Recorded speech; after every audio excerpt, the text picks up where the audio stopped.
Fellow Nigerians, the bullion van petition signed by concerned Nigerians is an excellent move. Was EFCC waiting for a petition before taking action against a clear case of money laundering by Ahmed Tinubu? Did Ahmed Tinubu not publicly declare that the money content of the bullion vans was his money?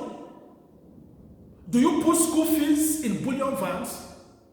Imagine transporting billions of naira to his private residence with bullion vans on the eve of Nigerian presidential elections. That petition by Deji Adeyanju and others is the true definition of revolution. Nigerians must not continue to treat some persons like demigods because they have thugs and godfathering contacts with government. Nobody's above the law. We did not escort anybody to Nigeria. Enough of our silence. Nigerians must rise up against all professional thugs that continue to aid our oppressors. We must rise up against all forms of political godfatherism that steal from our commonwealth. Now, let the world see how EFCC will handle this matter concerning the right-hand man of retired General Muhammadu Buhari, the so-called Mr. Integrity, fighting corruption. So with that petition, does EFCC not see anything wrong in an individual transporting money in bullion vans when Nigerians are being arrested for transferring money from their personal account, one account to another? They are being arrested for money laundering. Fellow Nigerians, in many instances, we are afraid of nothing. We are even afraid of our shadows that fades away when night comes.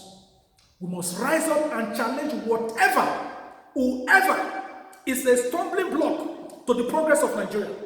Look around you and see the protests going on in various countries all over the world. It is now happening in Bolivia, Iraq, Chile, Hong Kong, Guinea, Lebanon, etc. Citizens in those countries did not wait for their compatriots living abroad to come home and fight for them. We are suffering today because we are victims of our long silence. Stop discussing and analyzing the protests in other countries when our problems are worse than theirs. Stop thinking that freedom fight is a fight for selected persons. Stand up and join the revolution protest. Do not allow their threats to weaken your spirit. We must begin to demystify persons and institutions. We must speak and act fearlessly in the spirit of revolution without ammunition. No killing our neighbors, no looting our neighbors' properties, no burning of houses, no destruction of government properties because government properties are our properties. We must stop fighting ourselves based on tribe and religion. Because that is what the leaders want. They invest on those things that separate us. Stand up, my people, and say no. It is your right to say no. Keep shouting no. Don't stop shouting no. Say no to bullion vans. Scream the word no. Say no to corruption in high places. Say no to artificial poverty. Say no to those that are above the law. Say no to politicians with demonic DNA that have ravaged, invaded, and impoverished our country. Say no to those that sponsor kidnappers. Say no that sends the police and the soldiers to suppress our quest for a better country. Say no and no to whatever has held us down as a people. We must calculate the actual cost of the borehole that legislator sank, and we must compare it with what was budgeted in line with market price. We must know why the road project in our villages were started and abandoned after mobilization fee has been paid. We must know the details of our state and local government budgets, which are usually hidden by criminal politicians.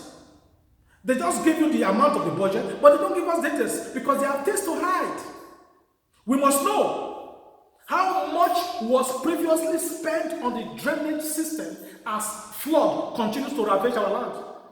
We must ask why Nigeria borrowed $460 million to install CCTV in Abuja, and the government is servicing that loan when CCTV are not working in Abuja. We must ask questions how Buhari's government spent $300 million borrowed to fight malaria. We must ask how they spent $16 million in buying mosquito nets, when according to Aisha Buhari, wife of the president, she did not see one mosquito net in her village. We must ask for a comprehensive list of all the beneficiaries of the so-called trader money, in which they spent $500 billion. Nigerians must stop accepting figures and suffering for projects which politicians claim to have executed, which they did not. Join peaceful protests, no matter how busy you are. If a 70-year-old woman could drop a basin of fufu and join protesters because she heard words of reasons, then you are the problems of Nigeria if you continue to remain silent. If you say talk, no action, the action is in your hands. Stand up and talk and act according to what you are hearing. Pick one of the issues raised here, team up with your friends, and follow up accordingly in protest. Destroy the "enough concern me" mentality. Stop waiting for others to lead you when you are the leader others are waiting for. Stand up, speak up and act. In so doing, you are defying revolution to the government that are bent on suppressing our voices. They do not want us to be wise.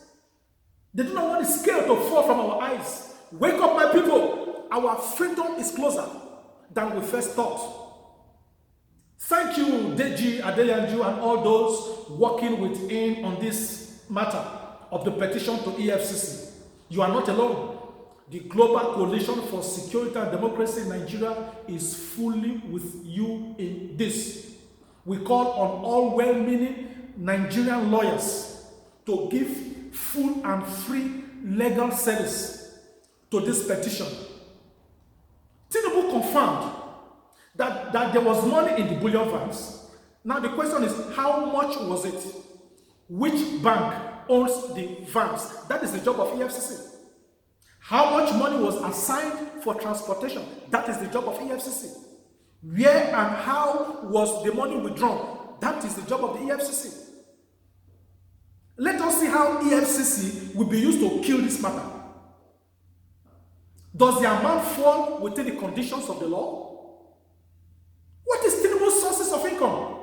Is simply a political godfather milking the treasures of Nigeria. And there are the problems that Nigeria is having. It is alleged that Tinubu uses his leadership position in APC to impose candidates into political offices. There are further allegations that he receives monthly kickbacks from all of these political office holders from funds that are supposed to be meant for public goods. He has his boys in the Senate, he has his boys in the House of Reps, he has governors, he has ministers that pay monthly dues. No! And that is why development is happening in Nigeria. Tinubu removed an efficient ambode for his personal selfish reasons, traveled to Kogi State to support Yaya Bello for his return to second term in office, a governor that is owing about 40 months' salaries to workers. Does someone that supports such a government has the interest of Nigerians at heart? They do all of this because they have their talks that help politicians to destroy our country. Tinubu's mentor has his children schooling and living in Atlanta, USA, from money received from violence and the blood of our people. This madness must stop. It must stop. It must stop. Fellow Nigerians, we want you to remember that We are protesting at the headquarters of the World Bank in Washington, D.C., US of A, on the 6th day of December from 10 a.m. to 1 p.m. All Nigerians living in the USA, you are kindly invited. Please share this message. We are challenging the continued borrowing of the government of Nigeria.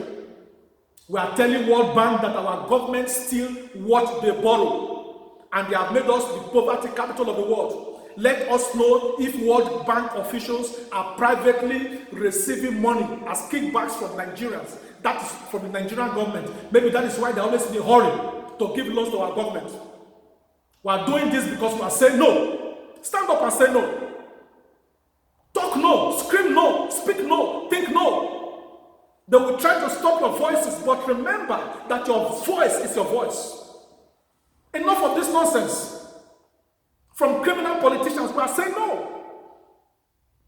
And like we told you, we are also going to the spiritual dimension. From the month of December 21st, we are going to have 7 nights of midnight pre-cursing. This is not, don't tell me to let us stop praying for Nigeria. We have stopped praying for Nigeria. It is time for us to pre-curse against our leaders. And that program is starting in December 21st. A separate video on this shall be released. 7 midnight of global pre-cursing against Nigerian leaders. We must not continue to tolerate what we can terminate. You cannot exercise you cannot exercise dominion if you do not exercise spiritual authority. We are suffering today because we allowed a criminal few who have criminal DNA, political demons, to ravage our country. The time has come for all of us to stand up and say no, and the time is now.